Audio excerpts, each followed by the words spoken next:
to...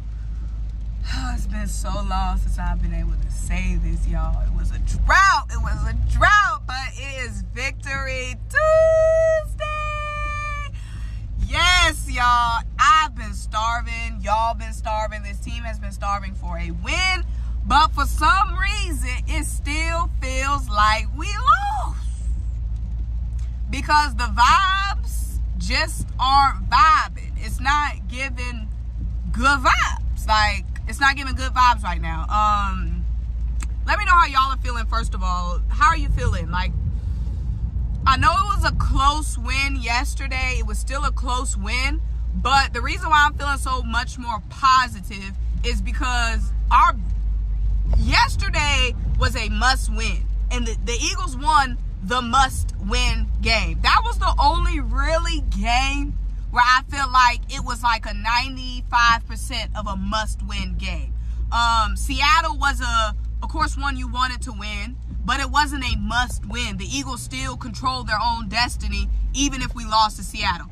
So the fact that we went in and won the must-win game, that showed me a lot about this team, especially on the must-score drive. On that last drive, where we had to score to gain some separation, what did we do? Handed the ball off. Fed swift. Stuck to what worked. Stuck to what we know works. Running the ball. So when the backs were against the wall, the Eagles came away with the win yesterday. And on that drive, they handled that offensive drive methodically. So that's a positive to me. Now, I understand it was a close game against the Giants. Whatever. The Giants ain't G. We own them. Our sons, you know. But at the end of the day, if it wasn't for a Dallas Goedert slip, and I don't want to play what ifs, you know, but it was two, like, unfortunate things that happened that kept the Giants in the game. The Giants didn't dominate us. The Giants weren't keeping themselves in the game. It wasn't like the Giants, we were the better matchup. We just had some mistakes. Dallas Goedert had a slip. It happens. Dallas Goedert slips, it turns into a pick six. Like, that's a freak accident. You know what I'm saying? If it wasn't for that, and if it wasn't for Olamide, who is an extremely sound player, who is an extremely exceptional wide receiver 3, was doing a lot of dirty work in that game. Like, a player that we've been able to rely on all season long, making one little mistake and bumping into, who fumbled? Was it Boston Scott who fumbled on that return? Was it Boston and Olamide? If it wasn't for two bonehead things that never happened, we would have blew the Giants out, and we still handled business. It wasn't like the Giants were carving us up, eating us up, tearing. The defense actually played really well to me yesterday. Given the circumstances with the injuries we have on defense, the linebacker injuries, the cornerback injuries, Keely Ringo was exceptional. He's been exceptional as a rookie who's just coming in and starting.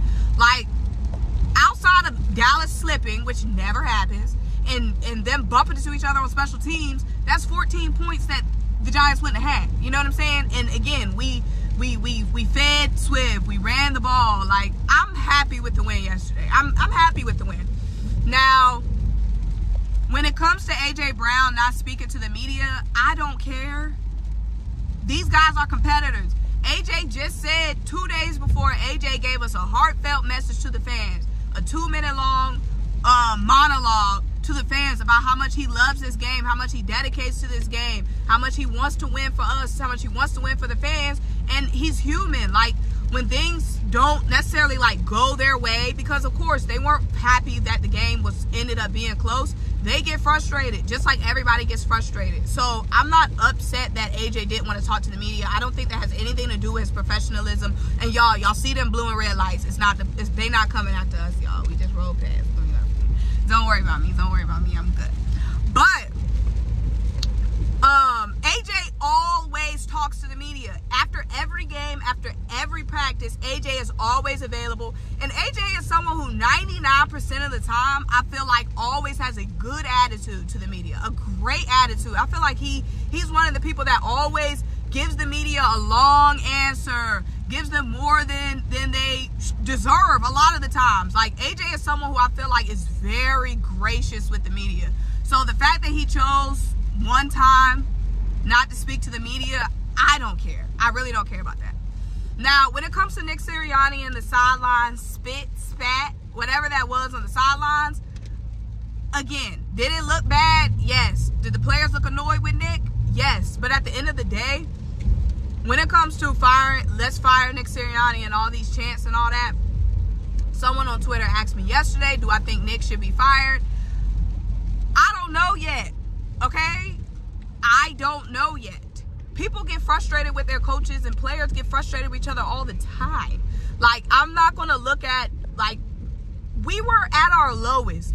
When you're at your lowest, a lot of ugly things show. We were on a 3-game losing streak. A lot of ugly things were going to be shown. Players were going to be frustrated. Coaches are going to be frustrated.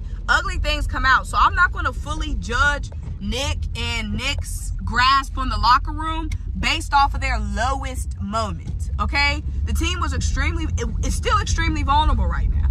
So I have a lot of history of this team loving Nick and the team getting behind Nick getting behind the players. Let's talk about how many times Nick Sirianni has gotten behind players in so many different instances, on the field actions and off the field actions. Nick Sirianni is someone who's always seems like he always has the players' backs to the media. So I'm not going to judge 3 weeks of what we perceive as an off locker room or one little exchange on the sideline where we don't even know the full context. I'm not just taking that little I'm not just taking a little slice of information and making a whole case closed about it. I'm not doing that.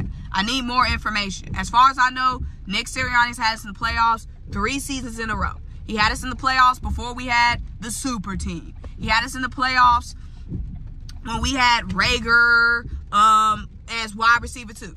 Nick Sirianni. So we've seen Nick carry this team to the playoffs before we had anybody.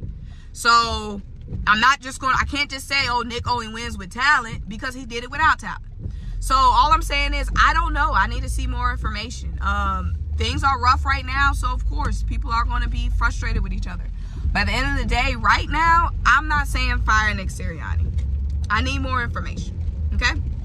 And I'm not mad at AJ Brown for not wanting to speak to the media. I don't think it's anything deeper than that. These guys want to win. Devontae Smith said they're not satisfied with that win because of the way that it ended. You know, these guys are the ultimate competitors. I'm not saying that because it's cliche, but you know, you have days where you might have checked the box, but you don't feel like you executed to your fullest. Jalen says all the time, it's winning and then it's the standard. They won, but they also want to play up to the standard, which is what we want. We want them wanting more. We want them starving for more. We don't want them satisfied. That's what we want. You know what I'm saying? So it's good that they're still pushing themselves and they still want the team to be better ahead of the playoffs. So I'm feeling good right now. We got the win that we needed to get, and the players are still motivated. So that's how I'm feeling. But at the end of the day, it's a Victory Tuesday. We need to lighten up a little bit. Let's lighten up. Enjoy the wins, you know? Enjoy them. Let me know how y'all feeling. Bye.